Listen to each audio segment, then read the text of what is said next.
Berakhirnya kontrak merupakan selesai atau hapusnya sebuah kontrak yang dibuat antara dua pihak, yaitu pihak kreditur dan debitur tentang suatu hal. Pihak kreditur adalah pihak atau orang yang berhak atas suatu prestasi, sedangkan debitur adalah pihak yang berkewajiban untuk memenuhi prestasi. Hari ini saya Alvin Tanggo bersama teman-teman saya dari kelompok 7, mata kuliah Hukum Bisnis dan Haki Fakultas Hukum Universitas Nusa Cendana, akan berbincang-bincang mengenai suatu tema yang sangat menarik, unik untuk dibahas. Mau tahu apa? Let's talk about berakhirnya kontrak.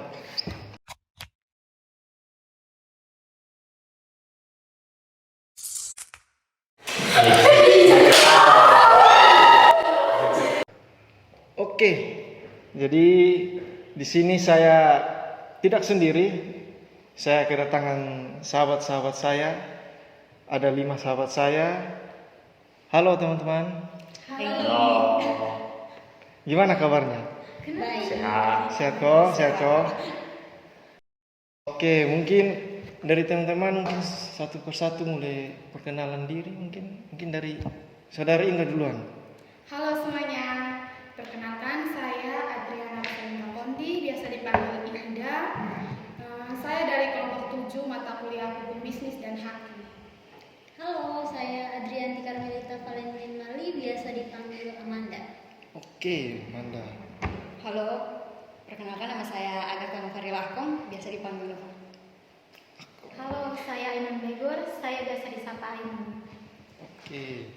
Halo, perkenalkan nama saya Alexander Istorio Martinus Purwo, biasa dipanggil Martin. Oke Martin, jadi semua sudah perkenalkan diri. Jadi kita mungkin langsung ke topik pembahasan kita. Mungkin saya ke saudari Indah duluan. Mungkin menurut Indah apa sih berakhirnya kontrak itu? Oke. Sebenarnya yang dijelaskan oleh saudara Alvin tadi di awal sudah sangat jelas bahwa berakhirnya kontrak merupakan selesai atau hapusnya sebuah kontrak yang dibuat antara dua pihak, yaitu pihak kreditur dan debitur tentang sesuatu hal. Pihak kreditur adalah pihak atau orang yang berhak atas sesuatu prestasi, sedangkan debitur adalah pihak yang berkewajiban untuk memenuhi prestasi. Tapi tadi Indah ada menyebutkan mengenai sesuatu hal. Mungkin maksudnya seperti apa itu? Jadi begini, maksud dari suatu hal di sini bisa berarti segala perbuatan hukum yang dilakukan oleh kedua pihak, baik itu jual beli, utang piutang, sewa menyewa dan lain sebagainya. Mungkin saya ke Manda. Mungkin menurut Manda apakah dalam berakhirnya kontrak ini ada klasifikasi atau mungkin jenis-jenisnya, mungkin Manda bisa jelaskan? Jadi dalam berakhirnya kontrak ini ada 12 macam berakhirnya kontrak dan 5 sebab berakhirnya kontrak. Oke. 12 macam berakhirnya kontrak itu terdiri dari pembayaran, notasi atau pembaruan utang, kompensasi, konfusio atau pencampuran utang, dan juga pembebasan utang. Kebatalan atau pembatalan berlaku syarat batal jangka waktu kontrak telah berakhir. Dilaksanakan objek perjanjian kesepakatan kedua belah pihak, pemutusan kontrak secara sepihak oleh salah satu pihak, adanya putusan pengadilan.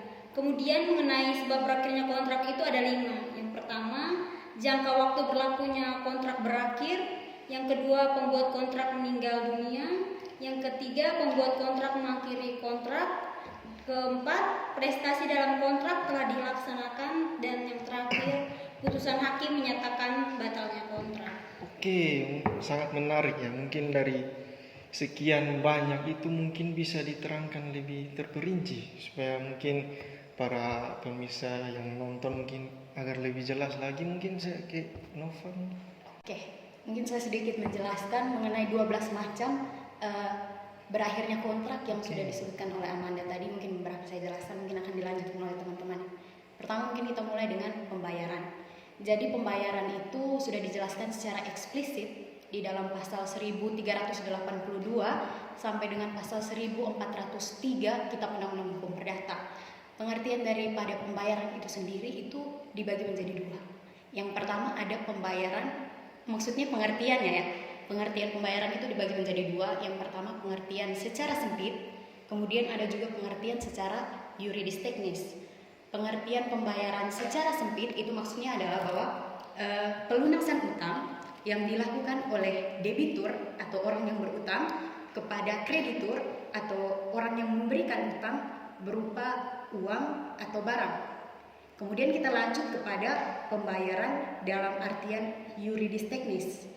Pengertian pembayaran dalam artian yuridis teknis ini sebenarnya tidak serta-merta atau tidak semata-mata hanya tentang uang dan barang saja, tetapi juga berkaitan dengan jasa. Jadi dapat kita simpulkan bahwa pembayaran di dalam pengertiannya, pembayaran dalam artian teknis yuridis tadi ya, itu pembayaran atau pelunasan utang oleh debitur kepada kreditur berupa jasa. Jasa di sini itu contohnya seperti apa? Pertama mungkin kita mulai dengan jasa dokter bedah. Kemudian kita masuk kepada jasa om-om yang gunting rambut itu bisa. Kemudian jasa guru privat dan lain sebagainya. Kemudian selanjutnya tadi sudah disebutkan oleh saudari Amanda bahwa ada yang disebut dengan novasi. Novasi itu kita biasa sebut atau nama lainnya juga pembaruan utang. Jadi novasi atau pembaruan utang ini diatur secara eksplisit di dalam pasal 1413 sampai dengan pasal 1421 Kitab Undang-Undang Hukum Perdata. Pengertian daripada novasi itu sendiri apa? Novasi atau pembaruan utang ya, itu adalah perjanjian antara kreditur dan debitur. Perjanjian mengenai apa?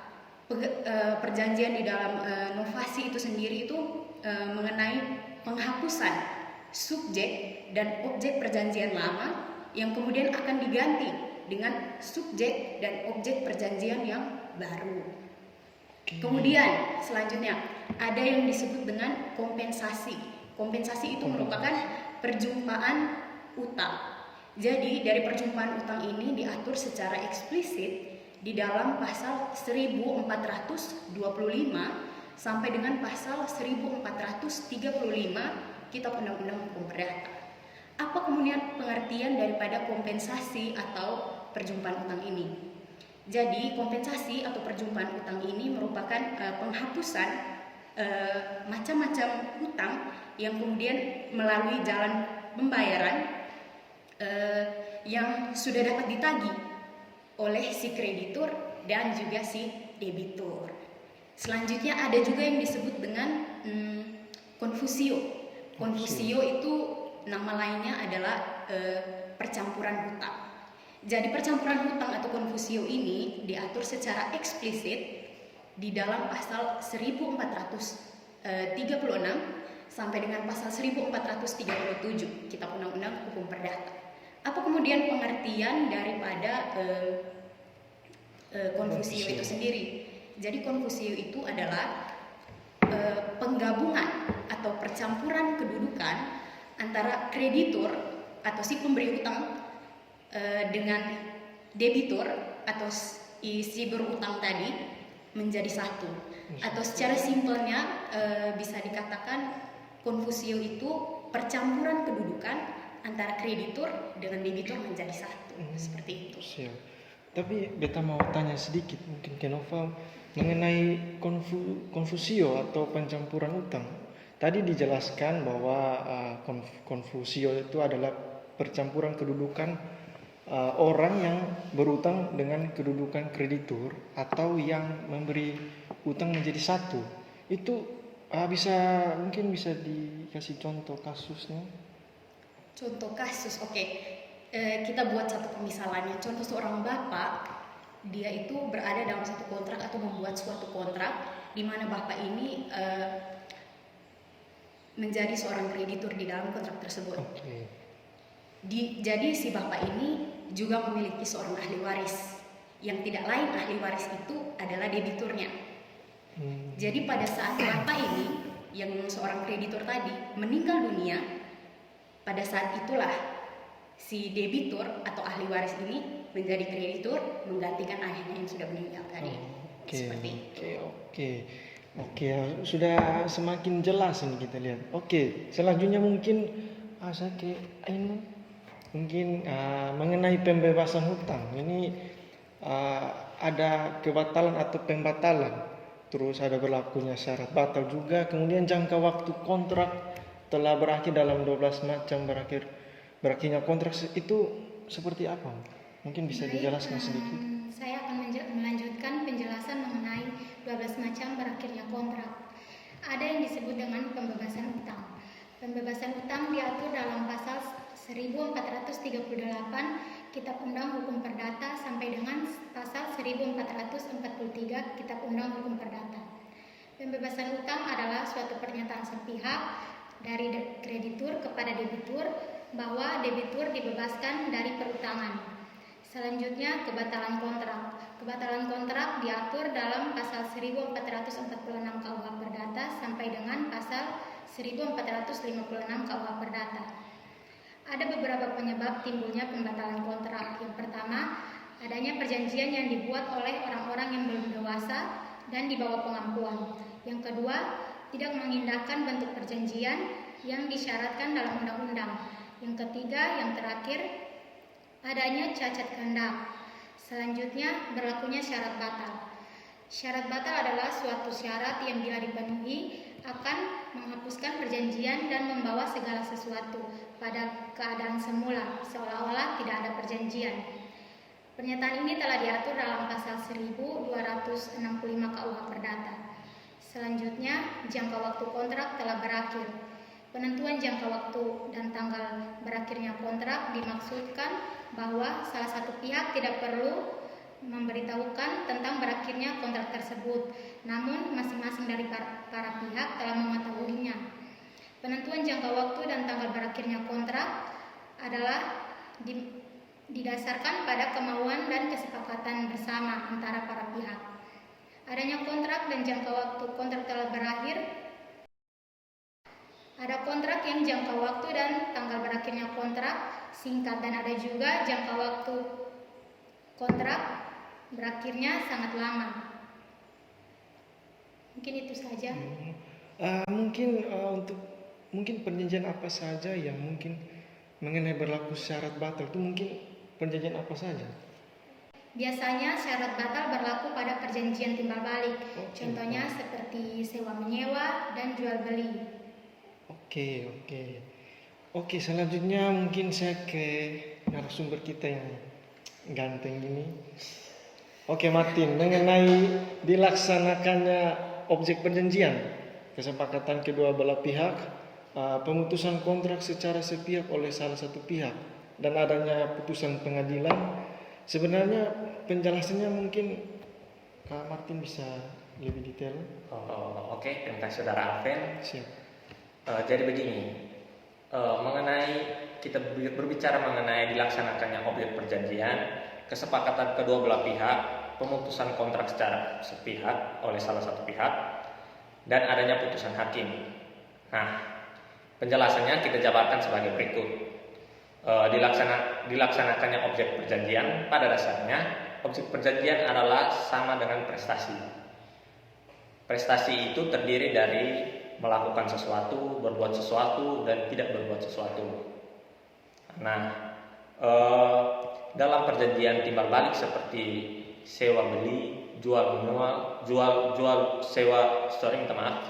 beli, sewa menyewa, tukar menukar, dan lain-lain, telah ditentukan objek perjanjian. Nah, dengan telah dilaksanakannya objek perjanjian, maka perjanjian antara penjual dan pembeli telah berakhir, baik secara diam-diam maupun dijelaskan secara tegas. Nah, seperti itu. Oke. Tadi dijelaskan oleh Martin mengenai salah satu mengenai dilaksanakannya objek perjanjian. Mungkin bisa beri contoh, satu atau dua contoh. Untuk contoh objek perjanjian ini kita buat suatu pemisalan dalam jasa dokter, dalam perjanjian jasa dokter, di mana dokter memeriksa pasien dan menyerahkan resep kepada pasien, dan pasien membayar jasa dokter. Sejak terjadinya pembayaran jasa dokter oleh pasien, pada saat itu perjanjian telah berakhir. Nah, seperti itu kira-kira contoh yang bisa saya berikan. Thank you Martin. Sangat menarik teman-teman, penjelasan mengenai 12 macam berakhirnya kontrak.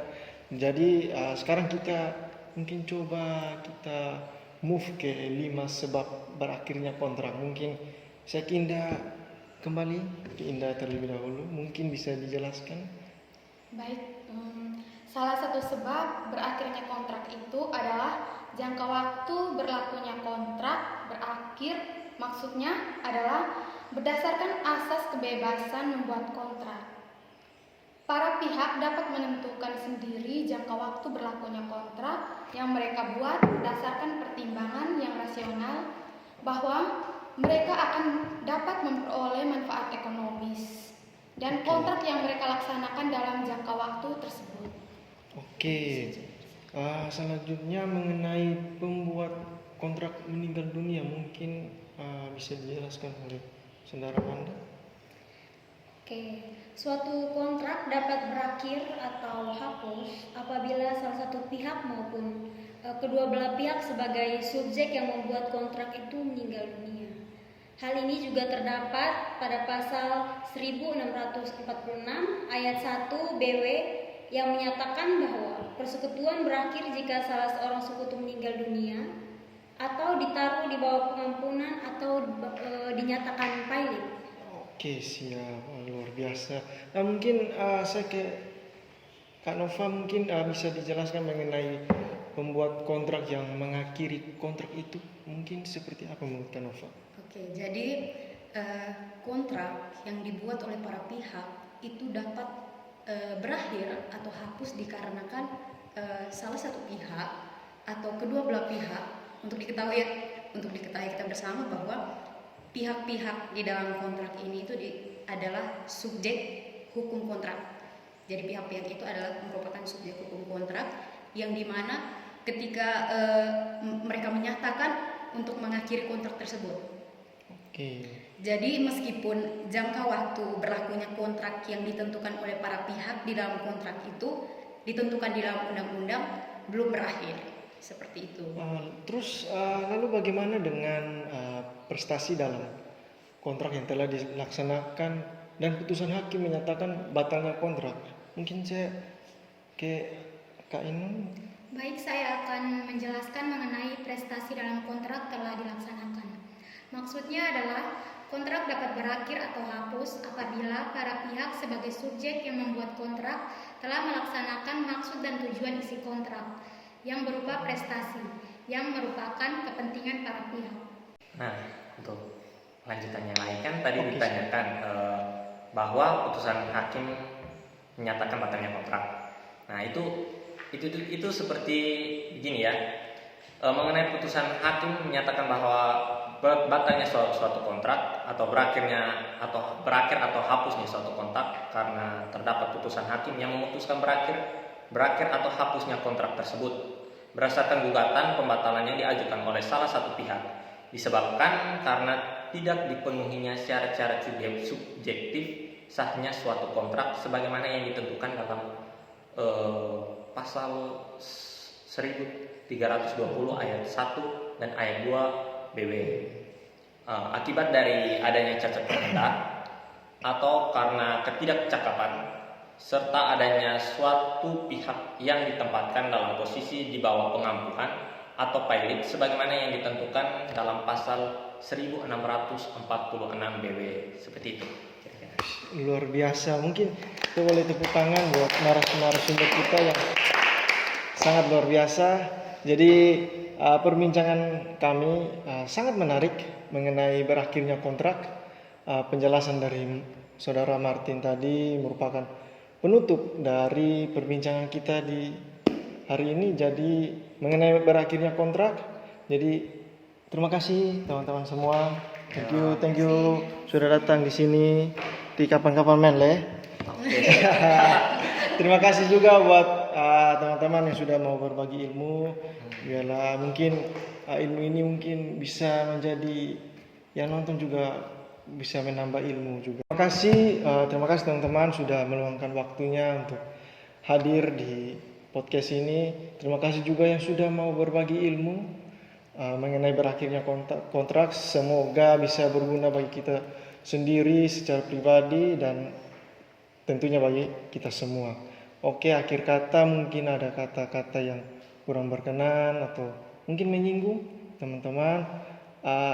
Bukan urusan kami juga, tapi mohon maaf sebesar-besarnya. Terima kasih sudah menonton. Tuhan berkati.